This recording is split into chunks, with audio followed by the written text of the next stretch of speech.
मित्रों नमस्कार। एक आम समस्या जिससे आम लोग, बहुत सारे लोग एक समस्या को लेकर चिंतित हैं, परेशान हैं।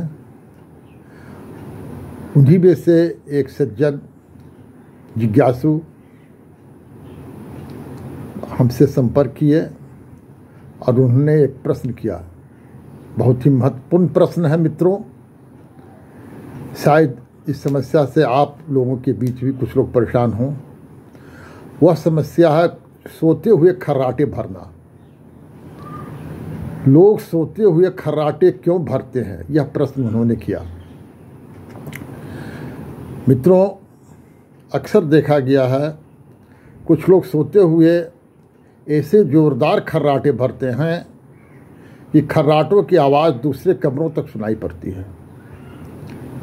परिणाम स्वरूप साथ में सोए हुए लोग, यहाँ तक कि दूसरे कमरे में सोए हुए लोग, या ट्रेन में सफ़र कर रहे हों, अगर कोई ऐसी बोगी में सफ़र कर रहे हों तो उनके सीट के आसपास के लोग इस समस्या से परेशान हो जाते हैं। खर्राटे की आवाज़ उन्हें सोने नहीं देती है। मित्रों,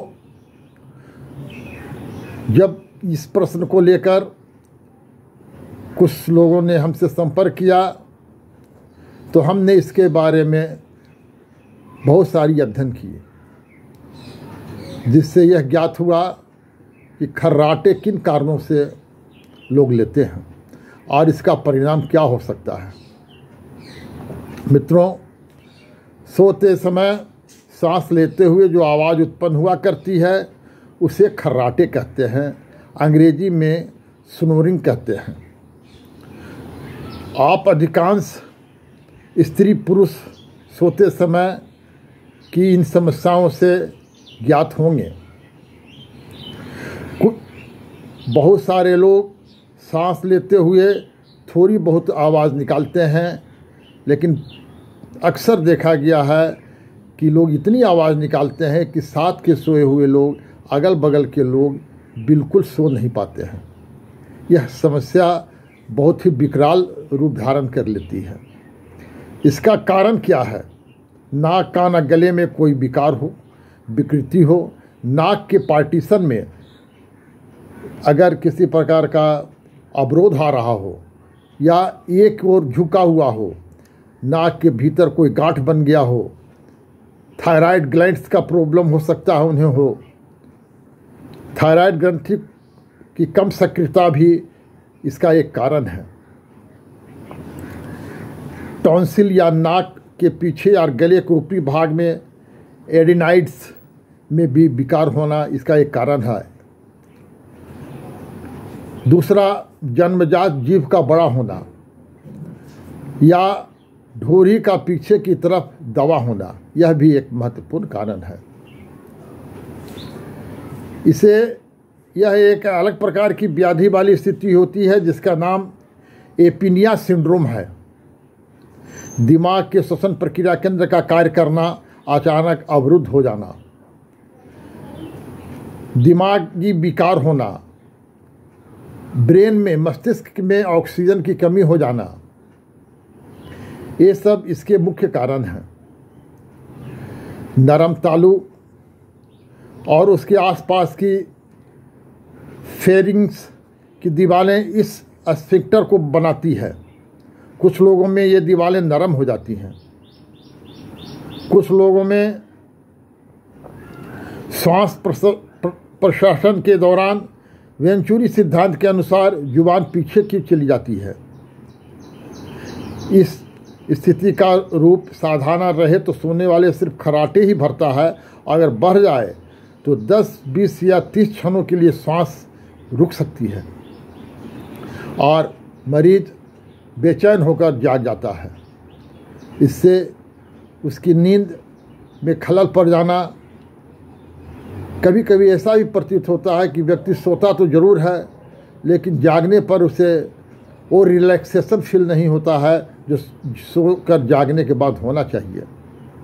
कारण कि नींद काफ़ी डिस्टर्ब हो पाता है, साउंड स्लीप नहीं हो पाता है।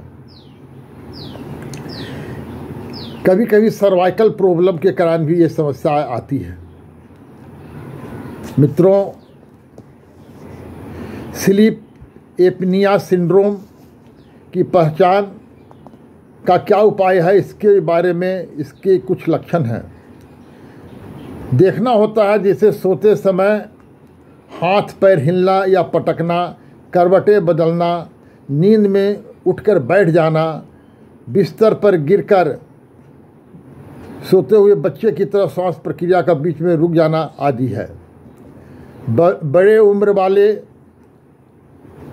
दिमाग का कमज़ोर होना, याददाश्त खराब हो जाना, सिर दर्द रहना, काम में मन न लगना, उच्चाटन बना रहना आदि लक्षण दिखाई देते हैं। कभी कभी वोमिटिंग टेंडेंसी भी महसूस होती है। जिनकी गर्दन छोटी और मोटी होती है वो लोग भी खर्राटे लिया करते हैं। जिनका वजन ज़्यादा बढ़ा हुआ होता है वो उनमें भी खर्राटे की समस्या आती है। इन सबों का उपचार करना अति आवश्यक है। इसके लिए विशेषज्ञों से राय लेकर अच्छे डॉक्टर को दिखलाएं एवं उसके निदान के लिए तत्पर रहे, प्रयत्नशील रहें। अन्यथा आगे चलकर स्लीप एपनिया सिंड्रोम ज़्यादा डेवलप कर सकता है, यहाँ तक कि मरीज की जान भी जा सकती है। अतः जिन व्यक्तियों में खर्राटे की समस्या है वो अपना ब्लड प्रेशर, हृदय, थायराइड ग्लैंड्स एवं स्लीप एपनिया सिंड्रोम वगैरह की जांच विशेषज्ञों से कराते रहें। धन्यवाद।